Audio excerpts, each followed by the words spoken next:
The young and the restless spoilers. Sharon's descent into darkness. Sharon was unraveling. Her once composed and radiant demeanor had dissolved into a fragile, fractured shell of her former self. The walls of her mind, once a sanctuary, had become a prison, echoing with torment and despair. She was locked in a cycle of panic and anguish, her cries piercing the silence of the night. When exhaustion consumed her, she would collapse into fitful sleep, only to wake moments later with her heart pounding, her mind a storm of terror. This was no ordinary breakdown. Sharon was being haunted by her own guilt, by her fears, and by figures who seemed determined to drag her deeper into the abyss. Chief among them was Cameron, his presence as sharp and oppressive as a shadow cast under a blazing sun. He wasn't there in the flesh, but he didn't need to be. His voice echoed in her mind, dripping with venomous negativity. "You're nothing," he whispered. "Everyone knows it. You'll never escape this." Cameron's words were like knives, slicing through the fragile threads of her sanity. Every taunt, every cruel remark left her more shaken. He was the ghost of her guilt, a manifestation of the darkness she couldn't escape. But just when Sharon thought things couldn't get worse, a new figure emerged from the depths of her mind, one far more terrifying: Heather. The apparition of Heather. Sharon froze as the apparition took form before her. Heather stood there, pale and unearthly, her eyes burning with a mix of sorrow and rage. In her trembling hands, she held a gun, the cold metal glinting ominously. Heather's voice was steady, but laced with an undercurrent of pain. "Why?" Heather demanded, her voice echoing in the room. "Why did you kill me, Sharon? I never did anything to you. I didn't deserve this." Sharon's legs gave way, and she crumpled to the floor, her face buried in her hands. "I didn't mean to," she sobbed. "It wasn't supposed to happen like that. Please, Heather, you have to believe me." Heather's ghost didn't move closer but stood firm, her presence suffocating. "You think that excuses it," she hissed. "You think your regret erases what you did to me? You stole my life, Sharon. Do you even understand what that means?" The room seemed to grow colder, the air heavy with tension. Sharon's sobs grew louder, more desperate. "I didn't want to hurt you. I wasn't in my right mind," she pleaded, shaking violently. "Please, forgive me." Heather's accusation. Heather crouched down, bringing her face close to Sharon's. The proximity was unbearable. Sharon could see the pain etched on Heather's features, the deep well of anguish in her eyes. "You don't get to ask for forgiveness," Heather said softly, her voice carrying the weight of her anger. "You don't deserve it. You left me with nothing. And now, I'm going to make sure you feel the same." Heather straightened, raising the gun with trembling hands. Sharon screamed, scrambling backward until she hit the wall. Her breath came in short, shallow gasps, her eyes fixed on the barrel of the gun. "Please, don't," Sharon cried, her voice breaking. "I'm sorry. I'm so sorry." Heather's hand faltered, just for a moment. "Sorry won't bring me back," she said, her voice barely above a whisper. "Sorry won't erase what you've done.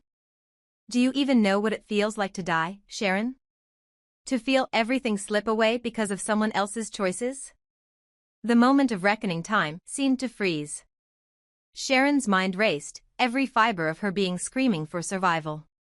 She wanted to fight back, to stop the torment, but she was powerless against the weight of her guilt. The room was silent except for the sound of Sharon's ragged breathing and Heather's steady, deliberate movements. Heather raised the gun again, her expression unreadable. "You should know what it feels like," she said, her voice cold and detached. "You should feel the fear, the helplessness. Maybe then you'll understand." Sharon squeezed her eyes shut, bracing herself for the inevitable. But instead of a gunshot, there was silence. A deafening, suffocating silence. When she dared to open her eyes, Heather was gone. The gun, the accusations, the piercing gaze, all had vanished. Reality or illusion? Sharon sat frozen on the floor, her mind reeling. Was Heather's appearance real? Or was it another cruel trick her mind had played on her? Cameron's voice returned, this time softer, almost mocking. See what you've done to yourself? This is who you are, Sharon. A murderer. A coward. No. Sharon screamed, clutching her head. I'm not a murderer. I'm not. But even as she shouted, the weight of her guilt remained, suffocating and unrelenting. She was trapped in a waking nightmare, unsure of where reality ended and her fractured mind began. A glimmer of hope as Sharon sat in the darkness, a faint knock echoed from the door. For a moment, she thought it was another trick, a figment of her imagination. But then the knock came again, firmer this time. Gathering what little strength she had, Sharon stumbled to her feet and approached the door. She opened it slowly, her hands trembling. Standing there was someone she hadn't seen in years, someone she thought she would never see again. They looked at her with a mix of concern and determination. Sharon, they said softly. It's time to face the truth. And I'm here to help you. For the first time in weeks, Sharon felt something other than fear, hope. It was faint, fragile, but it was there. Maybe, just maybe, she could find her way back from the darkness. This story, filled with tension and emotional complexity, reflects Sharon's psychological torment while leaving room for growth and resolution.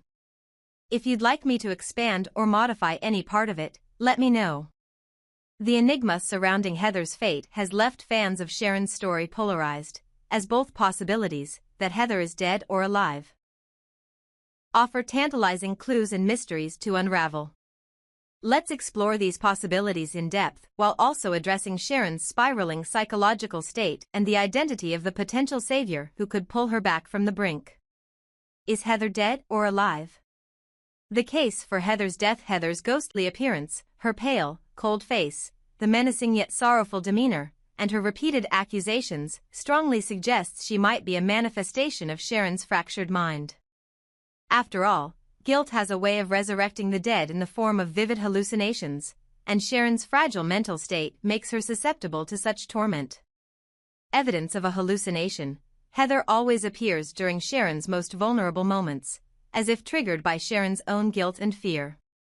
Her attire, consistently cold and lifeless, could symbolize how Sharon remembers her in death. Additionally, the weapon Heather carries may be a metaphor for Sharon's fear of retribution, her mind's way of punishing herself for what she perceives as an unforgivable act. Sharon's guilt as the catalyst. Cameron's incessant negativity primes Sharon's psyche for self-destruction, and Heather's appearance might be the culmination of this mental abuse. If Heather is truly dead, her return would signify Sharon's inability to let go of her guilt, spiraling further into self-inflicted psychological punishment. The case for Heather being alive, on the other hand, the possibility that Heather is alive opens the door to an even more thrilling and sinister twist. If Heather survived, but chose to let Sharon believe otherwise, her reappearance now could be part of a calculated plan to exact revenge. Clues supporting Heather's survival. Heather's physicality, the way she moves, speaks, and interacts with Sharon, feels tangible, almost too vivid to be a hallucination. The extended conversations, the accusations, and the emotional weight behind her words hint that she might be real. Her persistent question, "Why did you kill me?" could be a psychological ploy, a way to break Sharon down before delivering the ultimate blow. Why Heather would wait to strike. If Heather survived Sharon's alleged actions, her prolonged absence might have been strategic.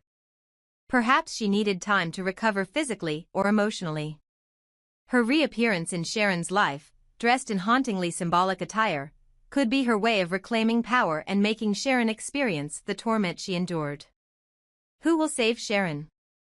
Sharon's descent into madness has left her isolated, but her salvation could come from one of three possibilities. 1. A loved one's intervention. A close friend or family member, someone who truly knows Sharon's struggles, might step in at the right moment.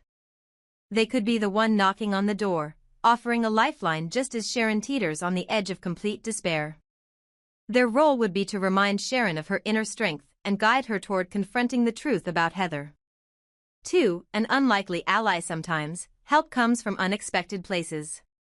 It's possible that someone tied to Heather, perhaps a confidant or even a relative, could emerge as a surprising source of support. Their intervention might come with its own conditions, forcing Sharon to finally face her darkest secrets in exchange for the chance to rebuild her life. 3. Sharon herself. The most compelling resolution would see Sharon find the strength within herself to confront Heather, whether as a hallucination or a living adversary, and reclaim her agency. This would involve Sharon facing her guilt head-on, untangling the web of lies and half-truths that have ensnared her mind, and ultimately discovering that the power to heal lies within her. The final showdown, Heather versus Sharon. If Heather is alive, the climax of this story will likely involve a confrontation between the two women.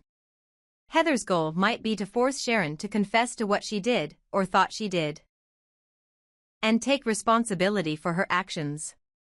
On the other hand, if Heather is merely a figment of Sharon's imagination, the real battle will be within Sharon herself, as she fights to distinguish reality from delusion and free herself from her psychological torment. What's next for Sharon? Sharon's story is far from over. Whether Heather is alive or not, the journey forward will demand that Sharon face her fears, guilt, and the truth of what really happened. The person knocking on her door could be the catalyst for this transformation, offering her the support she needs to uncover the truth and reclaim her life. If Heather is dead, Sharon must accept that her mind has been playing tricks on her, fueled by guilt and external manipulation, possibly from Cameron. Her salvation will depend on therapy, reconciliation, and the strength to forgive herself. If Heather is alive, Sharon will need to confront Heather directly, unravel the mystery of her survival, and find a way to make amends, or defend herself against Heather's vengeful plans. Conclusion: Heather's fate, whether she is dead or alive, remains a compelling mystery. Her appearances could be a psychological projection or the return of a wronged survivor seeking justice. Either way, the stakes are high for Sharon, whose journey toward redemption or ruin hinges on confronting this specter from her past. Who will save her? Perhaps it is someone from her life, or perhaps it is Sharon herself who must find the courage to fight her way back to the light. One thing is certain, this story is far from over, and the truth will be revealed in the most shocking way possible.